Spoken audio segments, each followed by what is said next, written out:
Hello everyone, welcome to 11th Commerce BK lecture.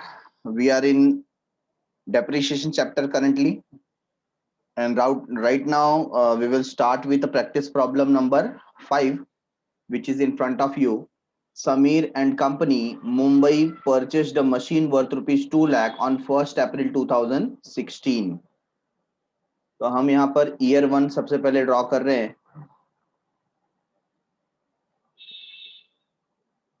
1st April 2016 को यहाँ पर start हो रहा है, and this will end on 31st March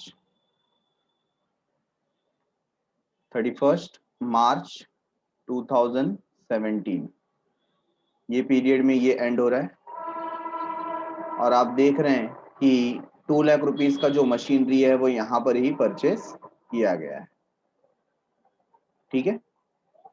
on 1st July 2017 the company purchased an additional machine for 40,000. अब कौन सा date दिया हुआ यहाँ पर?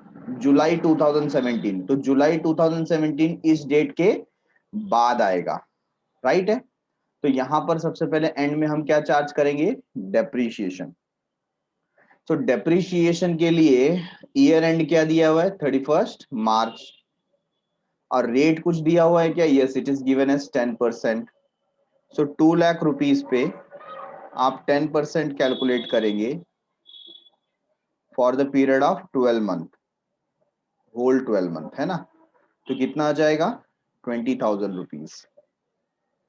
So this is the depreciation for year 1. Similarly, year 2 के लिए जाते हैं अभी.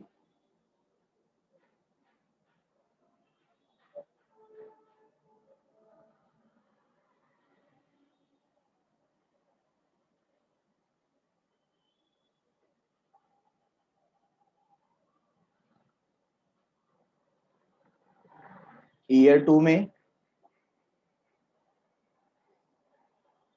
जो पर्टिकुलर ईयर है वो स्टार्ट होगा 2017 से और एंड होगा 2018 को.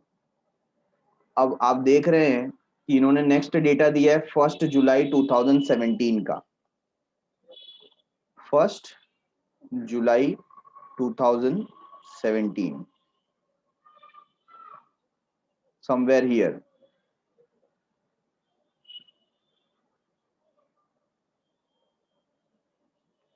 तो कितना मंथ हो गया? अप्रैल, मई, जून, जुलाई. लेकिन कौन सी जुलाई की बात कर रही है? 1 जुलाई की, है ना. तो अप्रैल, मई, जून एंड. तो 1 जुलाई को इन्होंने 40,000 रुपीज का क्या परचेस किया? मशीनरी. और आगे का क्या डेट दिया है? On 31st March 2019 the company sold the machine purchased on 1 जुलाई 2017. तो नेक्स्ट जो डेट दिया हुआ है वो 2019 का है, 31st मार्च 2019. दैट मीन्स वो नेक्स्ट ईयर में जाएगा. ठीक है. तो यहां पर डायरेक्टली हम डेप्रीशिएशन कैलकुलेट करेंगे. तो इस बार हमारे पास मशीन 1 है जिसका कॉस्ट है 2 लाख रुपीस और जिसपे हम 10% डेप्रीशिएशन चार्ज करेंगे जैसे हमने पहले किया हुआ था फॉर 12 मंथ. वो आ जाएगा 20,000. और नेक्स्ट मशीनरी 2 जो है अभी अभी हमने परचेस की 1 जुलाई में, कितने का? 40,000. उस पे आप 10% कैलकुलेट करेंगे कितने पीरियड के लिए? तो आउट ऑफ 12 3 मंथ्स तो जा चुके थे, तो यहाँ पर रिमेनिंग मंथ्स कितने हैं? 9 मंथ. तो 9 मंथ के पीरियड के लिए आपने ये पर्टिकुलर मशीनरी यूज की है. तो यहाँ पर 9 डिवाइड बाय 12 ऐसा आपको कैलकुलेट करना है. तो चलो अभी कैलकुलेट करो. 40,000 पे आप 10% लेंगे तो 4,000 आ जाता है. इंटू 9 डिवाइड बाय 12 करेंगे तो आंसर आ जाता है 3,000. This year total depreciation is 23,000 including machine 1 and 2. ठीक है. अभी ईयर 3 की बात करेंगे।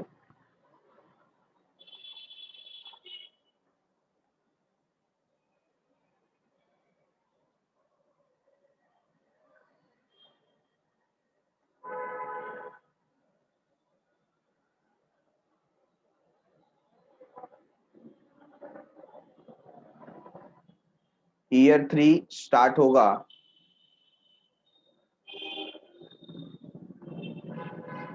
2018 से और एंड होगा 2019 को, बराबर है। और इनका कहना है on 31st March 2019 the company sold the machine purchased on 1st July 2017।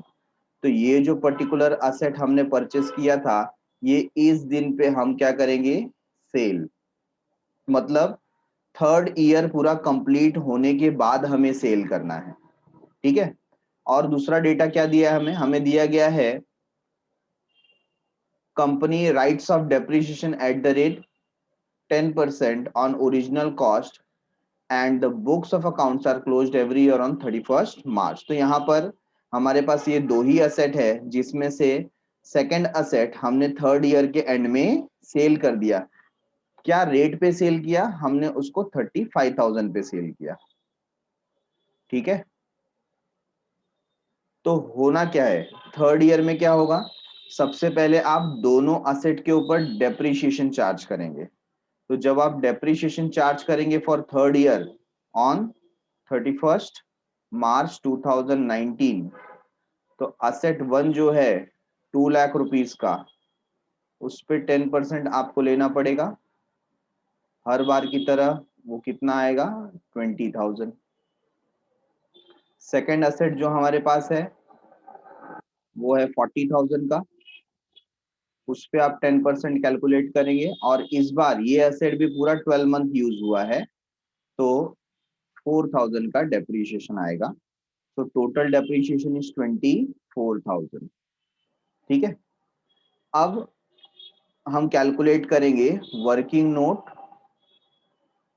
For computing profit और loss on sale of machinery, ठीक है ना। तो यहां पर आप देखिए फर्स्ट ईयर में, ईयर 1 वहां पर जो नंबर 2 का असेट था वो था ही नहीं, ठीक है। फिर ईयर 2 हमने असेट परचेस किया कितने का, 40,000। ईयर 2 में उस पे जो डेप्रिसिएशन चार्ज किया गया उसका था अमाउंट 3,000। तो ये लेस करने के बाद रिमेनिंग है 37,000। इसके बाद फिर से ईयर 3 में आप डेप्रिसिएशन चार्ज करेंगे, और अभी अभी हमने चार्ज किया 4,000 का डेप्रिसिएशन।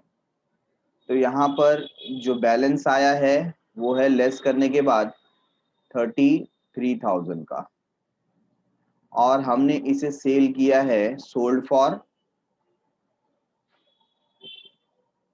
35,000।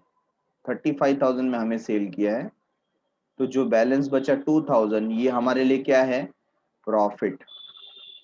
क्यों प्रॉफिट, क्योंकि 33,000 वाला जो WDV वाला एसेट था वो हमने 35,000 में सेल किया, ठीक है। तो ये पर्टिकुलर वर्किंग नोट हमारे पास रेडी है, और इसी को देख करके हमें लेजर प्रिपेयर करना है।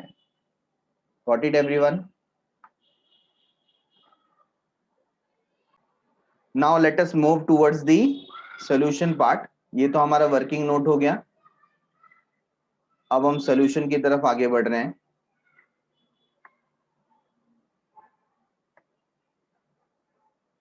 तो कौन कौन सा अकाउंट प्रिपेयर करना है, यहाँ पर प्रिपेयर करना है मशीनरी अकाउंट। तो सबसे पहले 1 अप्रैल 2016 को, है ना, यहाँ से डेटा स्टार्ट होगा। 1 April 2016 we will write to cash और बैंक अकाउंट।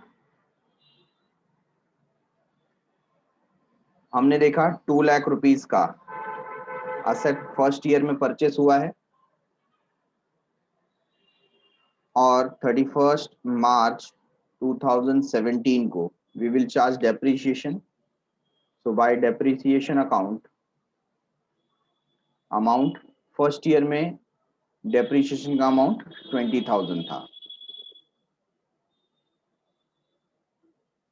राइट. तो अब ये जो डेप्रीशिएशन यहाँ पर क्रेडिट हुआ है, इस डेप्रीशिएशन को हम डेप्रीशिएशन अकाउंट में डेबिट करेंगे. We will write over here to machinery.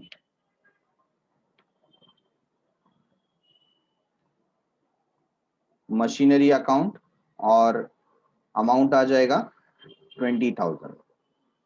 Date वही डेट 31st मार्च 2017. ठीक है. यहाँ पर ये जो पर्टिकुलर ईयर है ये एंड होता है, तो हम उसे शिफ्ट कर देते हैं प्रॉफिट एंड लॉस अकाउंट में. तो ट्रांसफर कर रहे हैं प्रॉफिट एंड लॉस अकाउंट में amount 20,000 on the same date 31st March 2017. तो डबल अंडरलाइन कर देंगे.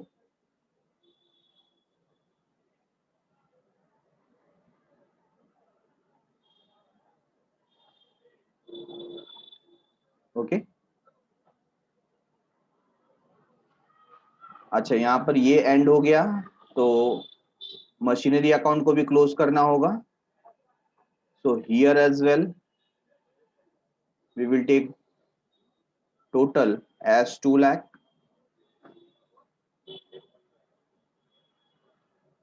और माइनस करने पे आ जाएगा 1,80,000 by balance carried down. Date same 1 April 2017 को बैलेंस ले लेते हैं. To balance brought down 1,80,000. और आपको याद है 1 जुलाई 2017 को हमने क्या किया, एक और असेट परचेस किया.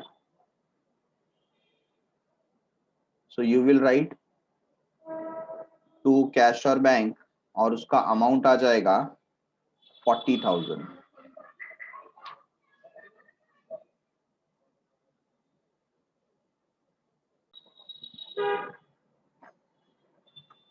असेट परचेस करने के बाद क्या इस साल कुछ हुआ है? नहीं, कुछ नहीं हुआ. तो हम क्या चार्ज करेंगे? Again we will charge depreciation. ठीक है. At the year end depreciation charge करेंगे 31st मार्च 2018 को. क्या था टोटल डेप्रीसिएशन? डेप्रीसिएशन हमने वर्किंग नोट में कैलकुलेट किया था 23,000 का. ठीक है. और सिमिलरली इतना करने के बाद हम बैलेंस ले लेंगे. So take the total 2,20,000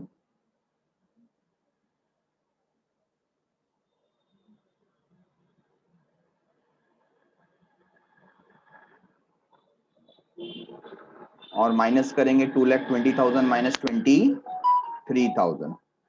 So that will give us 1,97,000.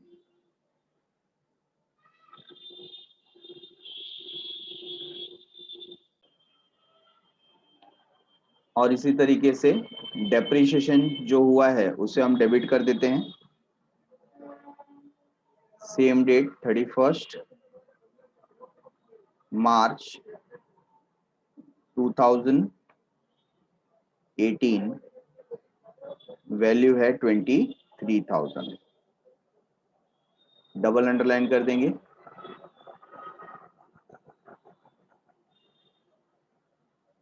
क्या करना है इसका? शिफ्ट कर देंगे, ट्रांसफर कर देंगे प्रॉफिट एंड लॉस अकाउंट में.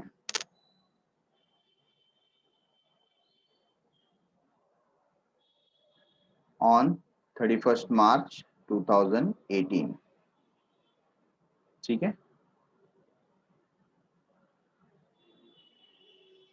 तो पूरी तरीके से सेकेंड ईयर भी फिनिश हो गया. अब थर्ड ईयर की बात आती है. तो सबसे पहले हम लोग बैलेंस ले लेते हैं. What we will write? To balance brought down 1,97,000 1 April 2018। ठीक है।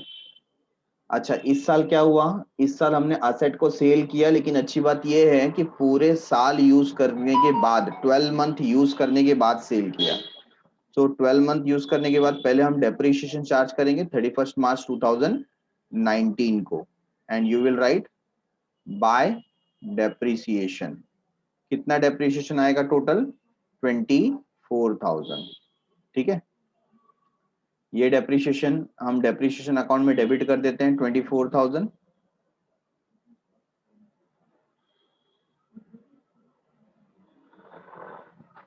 So we will write to machinery account on 31st March 2019। ठीक है, और ऑन द सेम डेट हम ट्रांसफर कर देंगे ये particular depreciation to profit and loss account, amount 24,000। ठीक है। अच्छा, डेप्रिसिएशन तो हो गया। अब हमने इसको क्या किया है? सेल किया है। मुझे बताइए, सेल करते समय प्रॉफिट हुआ या लॉस? हमें प्रॉफिट हुआ है। ठीक है ना। तो सबसे पहले सेम डेट पर कैश आ रहा है, तो वी विल राइट कैश और बैंक अकाउंट डेबिट। ठीक है, तो यहां पर कितना कैश आया? 35,000। प्रॉफिट कितना हुआ? 2,000 का, तो वो हम डेबिट में लिखेंगे यहां पर। You can write to profit and loss account. कोई इसकी जगह पर लिखना चाहता है profit on sale of machinery, तो भी चलेगा, रॉन्ग नहीं है, क्योंकि अल्टीमेटली वहां से फिर हमें ट्रांसफर करना पड़ता है। ठीक है, तो profit on sale of machinery अगर आप लिख रहे हैं तो भी करेक्ट है, कोई रॉन्ग नहीं है। तो इस तरीके से हमने ये पर्टिकुलर असेट क्या कर दिया? सेल कर दिया on a profit of 2,000 rupees. अब सब कुछ होने के बाद हम क्लोज करेंगे। तो टेक द टोटल 1,99,000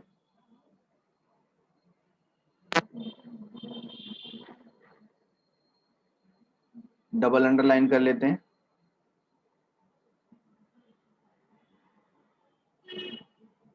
और माइनस करेंगे उसमें से ये दो पर्टिकुलर फिगर, तो दोनों का टोटल है 59,000। सो 1,99,000 minus 59,000 will give us 1,40,000. So we will write by balance carried down. ठीक है, और 1 अप्रैल 2019 को we will take it down 1,40,000। ठीक है, तो इसी के साथ हमारा मशीनरी अकाउंट और साथ ही साथ डेप्रिसिएशन अकाउंट क्वेश्चन नंबर 5 का फिनिश होता है।